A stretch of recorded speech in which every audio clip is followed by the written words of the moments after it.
भाई बहनों, मेरे चैनल में आपका स्वागत है। मेरा नाम अमृता है। मैं आज आपको 16 सोमवार की कथा सुनाने जा रही हूँ। 16 सोमवार की व्रत कथा। मृत्युलोक में भ्रमण करने की इच्छा करके एक समय श्री भूतनाथ भगवान भोलेनाथ माता पार्वती के साथ मृत्युलोक में पधारे। भ्रमण करते करते दोनों विदर्भ देशांतर्गत अमरावती नाम की अति रमणीक नगरी में पहुंचे। अमरावती नगरी अमरापुरी के सदृश सब प्रकार के सुखों से परिपूर्ण थी। उसमें वहां के महाराज द्वारा बनवाया हुआ अति रमणीक शिवजी का मंदिर भी था।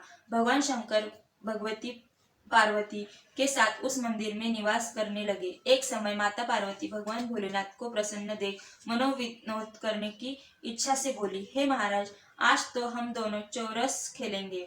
शिवजी ने प्राण प्रिया की बात को मान लिया और चौरस खेलने लगे। उसी समय मंदिर का पुजारी ब्राह्मण मंदिर में पूजा करने आया। माता पार्वती ने पुजारी से प्रश्न किया, पुजारी जी, आप बताओ, इस बाजी में हम दोनों में से किसकी जीत होगी? ब्राह्मण बिना विचारे शीघ्रता से बोल उठा कि महादेव जी की जीत होगी। थोड़ी देर में बाजी समाप्त हो गई और पार्वती जी की विजय हुई। पार्वती जी बहुत क्रोधित हुई और ब्राह्मण को झूठ बोलने के अपराध के कारण श्राप देने को उद्यत हुई। भोलेनाथ ने माता पार्वती को बहुत समझाया, परंतु उन्होंने ब्राह्मण को कोढ़ी होने का श्राप दे दिया। कुछ समय बाद पार्वती जी के शापवश पुजारी के शरीर में कोढ़ पैदा हो गया। वह अनेक प्रकार से दुखी रहने लगा। पुजारी को श्राप कष्ट भोगते हुए जब बहुत दिन हो गए, तब एक दिन देवलोक की अप्सरा शिव जी की पूजा हेतु उसी मंदिर में पधारी। पुजारी के कोढ़ के कष्ट को देख उसने बड़े दयाभाव से उससे रोगी होने का कारण पूछा। पुजारी ने निसंकोच सारी बात उन्हें बता दी। वे अप्सराएं बोली, हे पुजारी, अब तुम अधिक दुखी मत होना। भगवान शिव तुम्हारे कष्ट को दूर कर देंगे। तुम सब व्रतों में श्रेष्ठ शुक्ल सोमवार का व्रत भक्ति भाव से किया करो। पुजारी ने अप्सरा से विनम्र भाव से षोडश सोमवार व्रत की विधि पूछी। अप्सरा ने बताया, सोमवार को भक्ति के साथ व्रत करे, स्वच्छ वस्त्र पहने, संध्या व उपासना के बाद आधा से गेहूं का आटा ले, उसे 3 अंग बनाए और घी, गुड़, दीप, नैवेद्य, मूंगी फल, बेलपत्र, जनेऊ, जोड़ा, चंदन, अक्षत, पुष्पादि के द्वारा प्रदोष काल में भगवान शंकर का विधि से पूजन करे। तत्पश्चात 3 अंगों में से एक शिवजी को अर्पण करे, बाकी 2 को शिवजी का प्रसाद समझकर उपस्थित जनों में बांट दे और आप भी प्रसाद पाए। इस विधि से 16 सोमवार व्रत करे। 17वें 16 सोमवार को पाव से पवित्र गेहूं के आटे की बाटी बनाए, उसमें घी और गुड़ मिलाकर चूरमा बनाए, भगवान भोलेनाथ को भोग लगाकर उपस्थित भक्तों में बांटे। इसके बाद कुटुंब सहित प्रसाद ले तो शिवजी की कृपा से उससे सभी मनोरथ पूर्ण हो जाते हैं। ऐसा कहकर अप्सराएं स्वर्ग को चली गई। ब्राह्मण ने यथाविधि षोडश सोमवार व्रत किया तथा भगवान शिव की कृपा से रोग मुक्त होकर आनंद से रहने लगा। कुछ दिन बाद शिवजी और पार्वती फिर उस मंदिर में पधारे। ब्राह्मण को निरोगी देख पार्वती जी ने ब्राह्मण से रोग मुक्त होने का उपाय पूछा, तो ब्राह्मण ने 16 सोमवार व्रत की कथा सुनाई। पार्वती जी ने अति प्रसन्न हो ब्राह्मण से व्रत की विधि पूछकर स्वयं व्रत करने को तैयार हो गई। व्रत करने के बाद उनकी मनोकामना पूर्ण हुई तथा उनके रूठे पुत्र स्वामी कार्तिकेय स्वयं माता के आज्ञाकारी हुए। कार्तिकेय जी को अपना यह विचार परिवर्तन का रहस्य जानने की इच्छा हुई। वे माता से बोले, हे माता, आपने ऐसा कौन सा उपाय किया जिससे मेरा मन आपकी ओर आकर्षित हुआ? पार्वती जी ने वही षोडश सोमवार व्रत की कथा उनको सुनाई। कार्तिकेय जी ने कहा, इस व्रत को मैं भी करूंगा, क्योंकि मेरा प्रिय ब्राह्मण बहुत दुखी दिल से परदेश गया है। मेरी उससे मिलने की बहुत इच्छा है।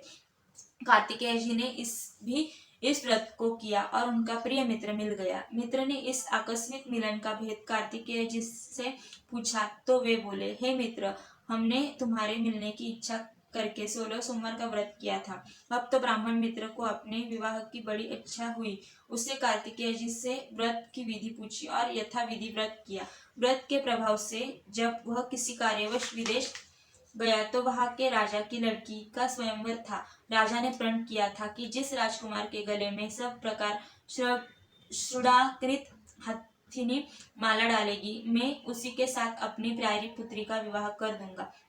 शिवजी की कृपा से वह ब्राह्मण भी स्वयंवर देखने की इच्छा से राजसभा में एक और बैठ गया। नियत समय पर हथिनी आई और उसने जयमाला उस ब्राह्मण के गले में डाल दी। राजा ने अपनी प्रतिज्ञा के अनुसार बड़ी धूमधाम से अपनी कन्या का विवाह उस ब्राह्मण के साथ कर दिया। ब्राह्मण को बहुत सा धन और सम्मान देकर संतुष्ट किया। ब्राह्मण सुंदर राजकन्या पाकर सुख से जीवन व्यतीत करने लगा। एक दिन राजकन्या ने अपने पति से प्रश्न किया, हे प्राणनाथ, आपने ऐसा कौन सा भारी पुण्य किया था जिसके प्रभाव से हाथिनी ने सब राजकुमारों को छोड़कर आपको वरण किया? ब्राह्मण बोला, हे प्राणप्रिय, मैंने अपने मित्र कार्तिकेय जी के कथनानुसार 16 सोमवार का व्रत किया था, जिसके प्रभाव से मुझे तुम जैसी स्वरूपवान पत्नी की प्राप्ति हुई है। व्रत की महिमा सुनकर राजकन्या को बड़ा आश्चर्य हुआ।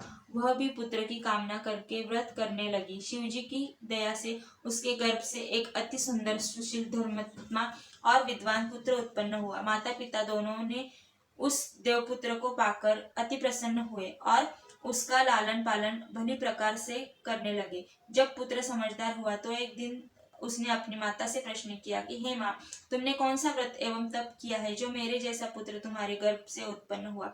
माता ने 16 सोमवार व्रत की कथा पुत्र को बताई। पुत्र ने सब तरह के मनोरथ पूर्ण करने वाले सरल व्रत को सुना तो वह भी राज्याधिकार पाने की इच्छा से हर सोमवार को यथाविधि यह व्रत करने लगा। व्रत शुरू होने के बाद एक देश के वृद्ध राजा के दूतों ने आकर उसको राजकन्या के लिए वरण किया। राजा ने अपनी पुत्री का विवाह ऐसे स्वर्ण गुण संपन्न ब्राह्मण युवक के साथ करके बड़ा सुख प्राप्त किया। वृद्ध राजा के दिवंगत हो जाने पर इसी ब्राह्मण युवक को सिंहासन पर बिठाया गया, क्योंकि दिवंगत राजा के कोई पुत्र नहीं था। राज्य का उत्तराधिकारी होकर भी वह ब्राह्मण पुत्र 16 सोमवार का व्रत करता रहा।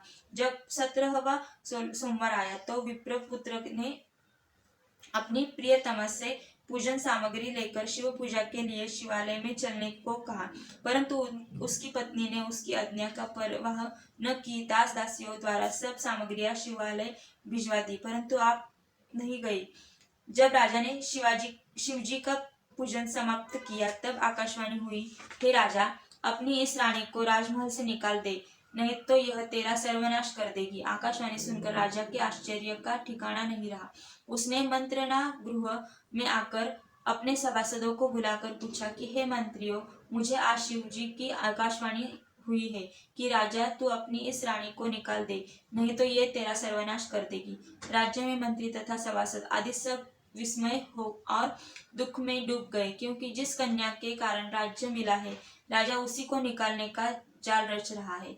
यह कैसे हो सकेगा? राजा ने अपनी पत्नी को राजमहल से निकाल दिया। रानी दुखी हृदय से भाग्य को कोसती हुई नगर के बाहर चली गई। बिना पदत्राण, फटे वस्त्र पहने, भूख से दुखी, धीरे धीरे चलकर वह एक ग्राम में पहुंची। वहां एक बुढ़िया सूत काट कर बेचने जाती थी। रानी की करुण दशा देखकर बोली, चल तू मेरा सूत बिकवा दे, मैं वृद्ध हूँ, भाव नहीं जानती हूँ। यह बात सुन रानी ने बुढ़िया के सिर से सूत की गठरी उतार कर अपने सिर पर रख ली। थोड़ी देर बाद आंधी आई और बुढ़िया का सूत पोटली सहित उड़ गया। बेचारी बुढ़िया पछताती रह गई और रानी को अपने से दूर रहने को कहा। इसके बाद रानी एक तेली के घर गई तो शिवजी के प्रकोप के कारण तेली के सब मटके उसी क्षण चटक गए। तेली ने भी रानी को अपने घर से निकाल दिया। अत्यंत दुखी पाती हुई रानी एक नदी के तट पर गई तो नदी का समस्त जल सूख गया। तत्पश्चात रानी एक वन में गई, वहां सरोवर में पानी पीने गई। उसके हाथ का स्पर्श होते ही सरोवर का नीलकमल के समान जल असंख्य कीड़ामय होकर गंदा हो गया। रानी ने भाग्य पर दोषारोपण करते हुए उस जल को पीकर पेड़ की शीतल छाया में विश्राम करना चाहा, परंतु रानी जिस पेड़ के नीचे जाती उस पेड़ के पत्ते तत्काल टूटकर गिर जाते। वन सरोवर जल की ऐसी दशा देख गई। चराते वालों ने अपने गुसाई जी से, जो उस जंगल में स्थित मंदिर में पुजारी थे, यह बात बताई। गुसाई जी के आदेशानुसार ग्वाले रानी को पकड़कर गुसाई जी के पास लाए।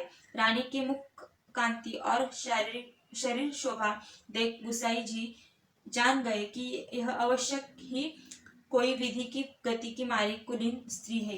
पुजारी ने रानी से कहा कि पुत्री, मैं तुमको अपनी पुत्री के समान रखूंगा, तुम मेरे आश्रम में ही रह, मैं तुमको किसी प्रकार का कष्ट नहीं दूंगा। गुसाई जी के वचन सुनकर रानी को धीरज हुआ, वह आश्रम में रहने लगी। रानी जो भोजन बनाती उसमें कीड़े पड़ जाते, जल भर लाती उसमें भी कीड़े पड़ जाते।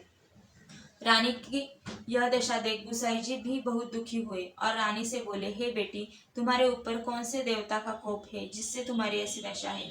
पुजारी की बात सुन रानी ने शिवजी महाराज के पूजन का बहिष्कार करने की बात बताई तो पुजारी शिवजी महाराज की अनेक प्रकार से स्तुति करते हुए रानी से बोले कि पुत्री, तुम सब मनोरथ पूर्ण करने वाले 16 सोमवार व्रत को करो, उसके प्रभाव से अपने कष्ट से मुक्ति हो सकोगे। गुसाई जी की बात मानकर रानी ने 16 सोमवार व्रत किए। 17वें सोमवार को विधि विधान सहित पूजन किया। उस पूजन के प्रभाव से राजा के हृदय में विचार उत्पन्न हुआ कि रानी को गए बहुत समय व्यतीत हो गया, न जाने कहाँ भटकती होगी, उसे ढूंढता चाहिए। यह सोच रानी को तलाश करने के लिए राजा ने चारों दिशाओं में दूत भेजे। वे दूत रानी को ढूंढते हुए पुजारी के आश्रम में पहुंचे। वह रानी को पाकर पुजारी से रानी को अपने साथ ले जाने का आग्रह करने लगे, परंतु पुजारी ने मना कर दिया। दूत चुपचाप लौट आए और महाराज को रानी का पता बतलाया। रानी का पता पाकर राजा स्वयं पुजारी के आश्रम में गए और पुजारी से कहा, महाराज, जो देवी आपके आश्रम में रहती है वह मेरी पत्नी है। शिवजी के कोप से मैंने इसको त्याग दिया था, अब इस पर से शिवजी का प्रकोप शांत हो गया है, इसलिए मैं इसे लेने आया हूँ। आप इसको मेरे साथ जाने की आज्ञा दीजिए। गुसाई जी ने राजा के वचन को सत्य समझकर रानी को राजा के साथ जाने की अनुमति दे दी। गुसाई की आज्ञा पाकर रानी प्रसन्न होकर राजा के साथ महल में आई। नगरवासियों ने नगर द्वार तथा नगर को तोरण एवं बंधन द्वारों से विविध विधि से सजाया। घर घर में मंगलगान होने लगे। पंडितों ने विविध वेद मंत्रों का उच्चारण कर अपनी राजरानी का स्वागत किया। ऐसी अवस्था में रानी ने पुनः अपनी राजधानी में प्रवेश किया। महाराज ने ब्राह्मणों को अपने तरह से दानादि देकर संतुष्ट किया। याचकों को धन धान्य दिया। नगरी में स्थान स्थान पर सदाव्रत खुलवाए, जहाँ भूखों को भोजन मिलता था। इस प्रकार से राजा शिवजी की कृपा का पात्र हो राजधानी में रानी के साथ अनेक तरह के सुखों का भोग करता 16 सोमवार का व्रत करने लगा।